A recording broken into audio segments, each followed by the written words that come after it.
मुगल सल्तनत एक विशाल और शानदार साम्राज्य जो कभी भारतीय उपमहाद्वीप के ज्यादातर हिस्सों में फैला हुआ था। ह्यूमन शानदार महलों, चमकते हुए जवाहरातों और भयंकर युद्धों की तस्वीरें दिखाता है। लेकिन इस साम्राज्य के बीचों बीच एक ऐसी दुनिया थी जो रहस्य और साजिशों में डूबी हुई थी। मुगल हरेम, बादशाह की बीवियों और रखैलों के लिए सिर्फ एक घर से कहीं ज्यादा। हरम मुगल समाज का एक छोटा सा रूप था, ताकत, राजनीति और अक्सर विवादों की जगह। अपनी ऊंची दीवारों और पहरेदार फाटकों के पीछे हरम जीवन से भरपूर थी। सैकड़ों, कभी कभी हजारों अलग अलग पृष्ठभूमि की महिलाएं इसे अपना घर कहती थीं। नेक खानदान की राजकुमारियों से लेकर गिफ्टेड संगीतकारों और खूबसूरत रखैलों तक हरम में संस्कृतियों और व्यक्तित्वों का एक जीवंत ताना बाना था। उनका जीवन बादशाह के जीवन के साथ जुड़ा हुआ था, जिसने साम्राज्य की नियति को सूक्ष्म और गहराई से प्रभावित किया। इतिहासकार और लेखक लंबे समय से मुगल हरम के आकर्षण से मोहित रहे हैं और इसके राजों को उजागर करने के लिए उत्सुक हैं, जबकि बाहरी लोगों, खासकर पुरुषों के लिए प्रवेश सख्त वर्जित था। लेकिन इस छिपी हुई दुनिया की झलकियां दरबारी इतिहास, विदेशी यात्रियों के संस्मरणों और गपाशप के जरिए सामने आई, जो अनिवार्य रूप से हरम की दीवारों से बाहर निकलती थीं। यह निबंध मुगल हरम के केंद्र में जाता है, उन दीवारों के भीतर रहने वाली महिलाओं के जीवन, उनके रिश्तों को आकार देने वाली जटिल शक्ति गतिशीलता और मुगल समाज पर इस संस्था के स्थायी प्रभाव की पड़ताल करता है। बादशाहों की बीवियों के आलीशान जीवन से लेकर व्यवस्था और सुरक्षा बनाए रखने में किन्नरों की महत्वपूर्ण भूमिका तक, हम इस आकर्षक और अक्सर गलत समझे जाने वाले संसार की जटिलताओं को उजागर करेंगे। मुगल हरम अक्सर चित्रित किए जाने वाले आलसी एकांत की जगह से कोसों दूर गतिविधियों से भरा हुआ था। यह अपने आप में एक संपूर्ण दुनिया थी। बड़े महल परिसर के भीतर एक छोटा सा शहर, जिसके अपने पदानुक्रम, नियम और रीति रिवाज थे। हरम के भीतर जीवन एक सख्त दिनचर्या के इर्द गिर्द घूमता था, जो दरबारी जीवन की लय और बादशाह की इच्छाओं से तय होता थे। दिन असंख्य गतिविधियों से भरे होते थे।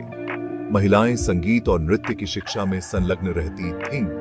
दरबार की एक परिष्कृत महिला के लिए आवश्यक मानी जाने वाली कलाओं में अपने कौशल को निखारती थीं।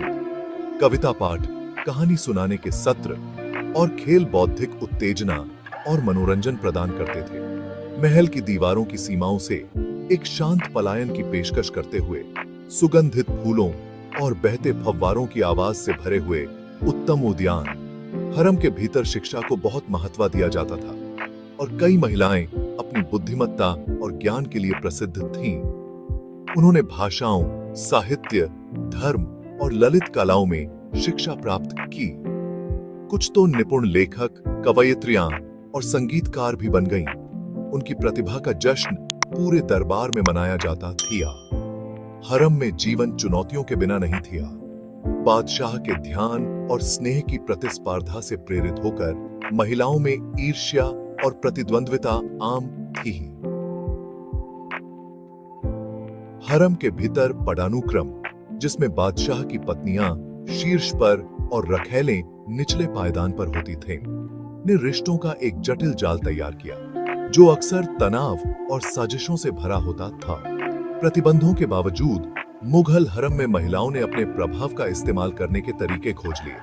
उन्होंने दरबार के रुचि और सौंदर्य शास्त्र को आकार देने, फैशन, कला और यहाँ तक कि वास्तुकला को प्रभावित करने में महत्वपूर्ण भूमिका निभाई।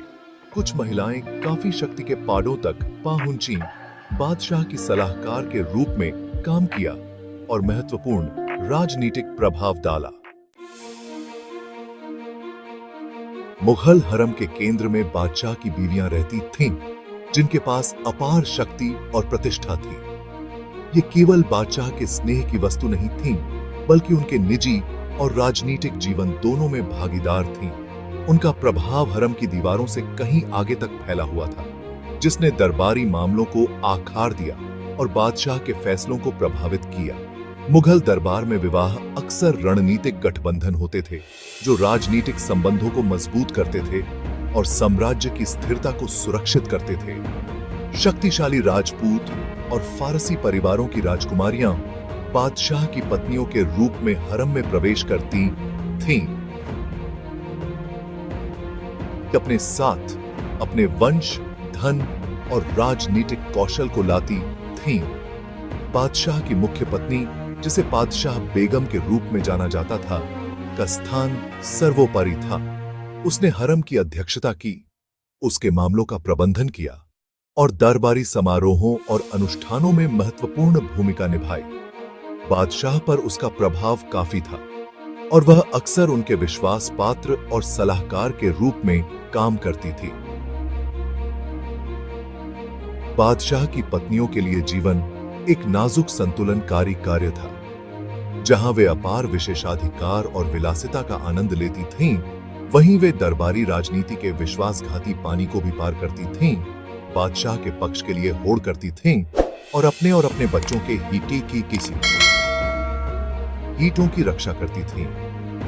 नूरजहां, मुमताज महल और जहानारा बेगम जैसी मुगल साम्राज्यों की कहानियां इन महिलाओं द्वारा निभाई गई विविध भूमिकाओं को दर्शाती हैं। वे कला की संरक्षक, चतुर राजनीतिज्ञ और समर्पित मां थीं, जिन्होंने मुगल इतिहास पर एक अमिट छाप छोड़ी।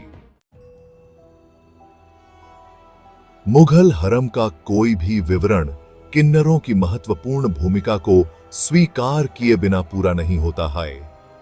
ये पुरुष अक्सर विनम्र पृष्ठभूमि से हरम की पवित्रता और सुरक्षा बनाए रखने में एक अनूठी और अपरिहार्य भूमिका निभाते थे। वे इसके रहस्यों के संरक्षक थे, इसकी शक्ति के नाजुक संतुलन के रक्षक थे। किन्नर हरम के दैनिक संचालन, उसके विशाल कर्मचारियों की देखरेख, उसके वित्त के प्रबंधन और उसके निवासियों की भलाई सुनिश्चित करने के लिए जिम्मेदार थे। उन्होंने हरम की महिलाओं और बाहरी दुनिया के बीच मध्यस्थ के रूप में काम किया, संदेशों को रिले किया और इस एकांत डोमेन तक पहुंच को नियंत्रित किया। बादशाह की पत्नियों और रखैलों की पवित्रता और एकांत को बनाए रखने के लिए हरम के भीतर उनकी उपस्थिति को आवश्यक माना जाता था। बच्चों को जन्म देने में उनकी अक्षमता ने बादशाह के उत्तराधिकारियों की वैधता के बारे में किसी भी चिंता को दूर कर दिया, जो एक वंशानुगत राजशाही में सर्वोपरि महत्व का मामला था। मुगल दरबार में किन्नरों का बहुत भरोसेमंद पद होता था। वे अक्सर गोपनीय जानकारी के जानकार होते थे और पर्दे के पीछे काफी प्रभाव डालते थे। कुछ लोग अपार शक्ति के पहाड़ों तक पहुंचे, बादशाह के भरोसेमंद सलाहकार बन गए और दरबारी राजनीति को आकार देने में महत्वपूर्ण भूमिका निभाई। किन्नरों और हरम की महिलाओं के बीच का रिश्ता जटिल और बहुआयामी था। जहां किन्नर महिलाओं पर अधिकार रखते थे, वहीं वे साथ, समर्थन और सुनने वाला कान भी प्रदान करते थे। उनका एक अनोखा बंधन था जो हरम की दीवारों के भीतर बना